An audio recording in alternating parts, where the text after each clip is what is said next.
Graça e paz ao seu coração, que Deus abençoe a sua vida, a vida da sua família, e que Deus possa nos guardar, continuar a nos guardar, e sejamos gratos a Deus por essa proteção de Deus nesses tempos de pandemia. Quero continuar com o quinto estudo devocional sobre por que Cristo morreu. E hoje eu queria falar que Cristo morreu para alcançar a sua própria ressurreição dos mortos.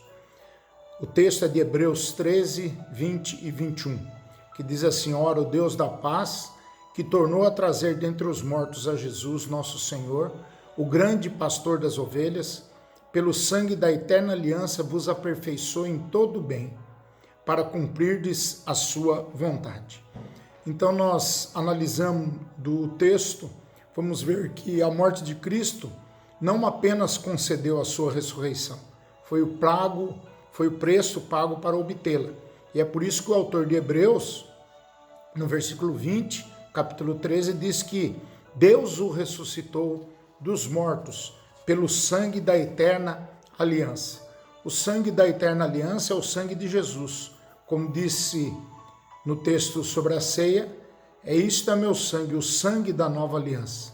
A nova aliança com Cristo, reconciliados, regenerados, restituídos, nós agora podemos ter relacionamento de intimidade com Deus.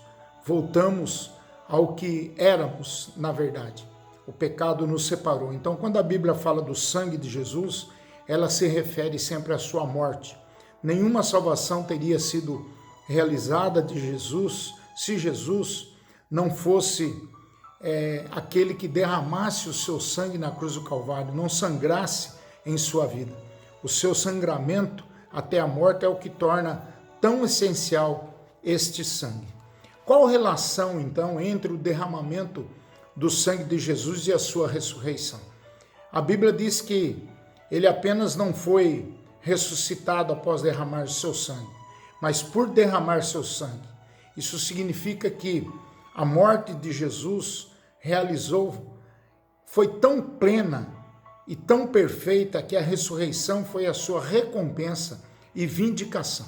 Olha só, a ideia que está por trás da relação do derramamento do sangue de Jesus Cristo e a sua ressurreição. A Bíblia então mostra e nos ensina em alguns textos que diz que ele não apenas foi ressuscitado após derramar o seu sangue, mas ele por derramar o seu sangue, é que ele venceu a morte e trouxe para nós a realidade da salvação eterna.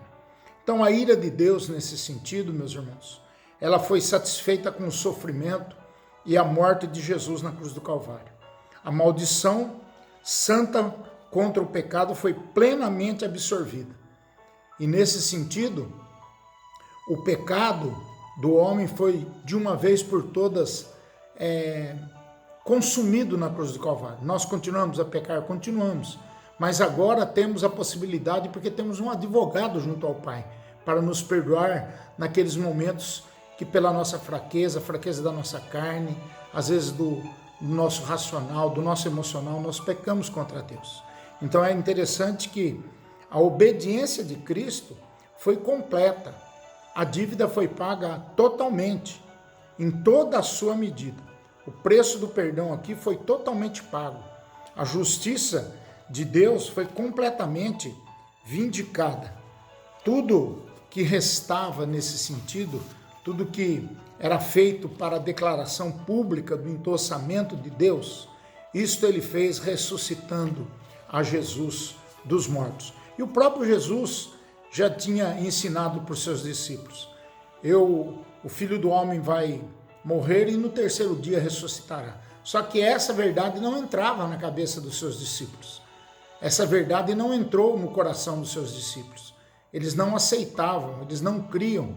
E na verdade, quando ele morre, eles se esquecem, ou não confiaram, ou não tiveram fé suficiente, como por exemplo, a gente vê nos 4 evangelhos, nos finais dos 4 evangelhos, a gente vê essa realidade, a realidade de pessoas que não creram na ressurreição de Cristo, viram a sua morte, mas esqueceram-se das suas palavras. Às vezes acontece isso conosco, nós esquecemos as palavras da revelação bíblica, nós esquecemos a palavra proclamada, a palavra dita em relação às alianças, em relação àquilo que Deus tem conosco, como Ele nos perdoa, como Ele nos ama, como Ele quer nos ensinar através da sua palavra.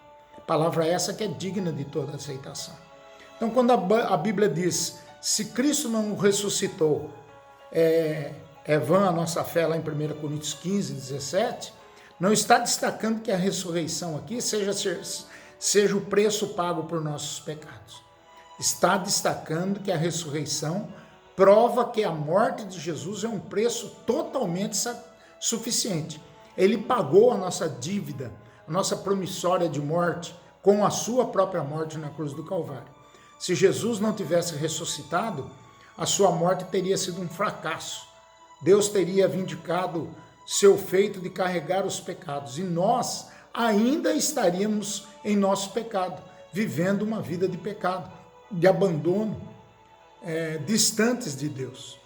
Mas, de fato, Cristo foi ressuscitado dentre os mortos para a glória do Pai. Romanos 6, 4. Mas de fato, Cristo foi ressuscitado dentre os mortos pela glória do Pai. Então, o sucesso aqui, se é que eu posso usar essa palavra, do seu sofrimento e morte, foi vindicado.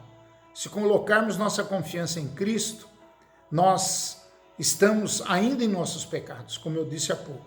Pois pelo sangue da eterna aliança, o Supremo Pastor ressuscitou e vive para sempre. Ele está assentado à destra de Deus Pai.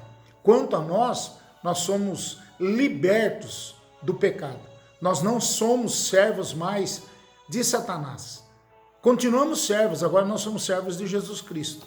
E por isso, meus irmãos, é a realidade que Cristo morreu para alcançar a sua própria ressurreição dos mortos. E como consequência, sim, aí sim, glória a Deus, aleluia, por isso que nós seremos ressuscitados juntamente com eles. Se ele vier enquanto estivermos vivos, os mortos ressuscitarão primeiro e depois nós ressuscitaremos com ele nas nuvens.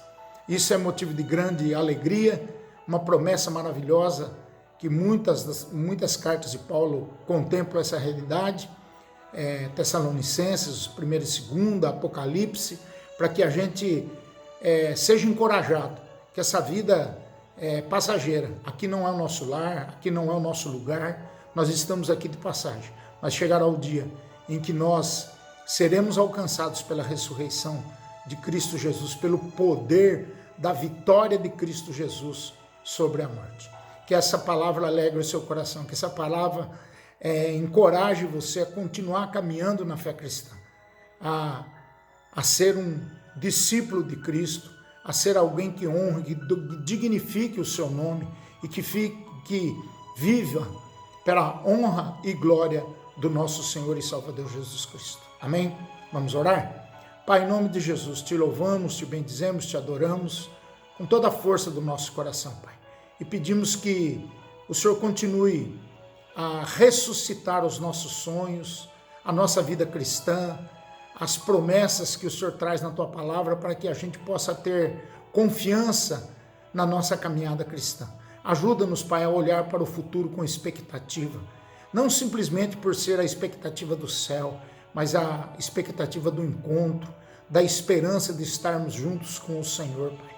Ajuda-nos, Pai, nós clamamos a Tua boa mão, clamamos a Tua proteção, clamamos que o Senhor encha o nosso coração de encorajamento, de alegria, de paz e de amor, para que possamos, Pai, viver uma vida que honre e que dignifique o nome de Jesus Cristo, aquele que morreu na cruz do Calvário para salvar a humanidade.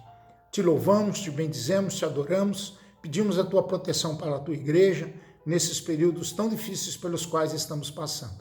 E clamamos, Pai, fica conosco, Pai, fica conosco. A Tua vara e o Teu cajado nos consolam nesse tempo. O Senhor é o nosso pastor, nada nos faltará. Oramos agradecidos, Pai, no nome santo, maravilhoso, no doce nome de Cristo Jesus. Amém. Que Deus te dê paz, que Deus te dê alegria, que você tenha um final de semana alegre, festivo, celebrando com a sua família. Em nome de Jesus. Amém.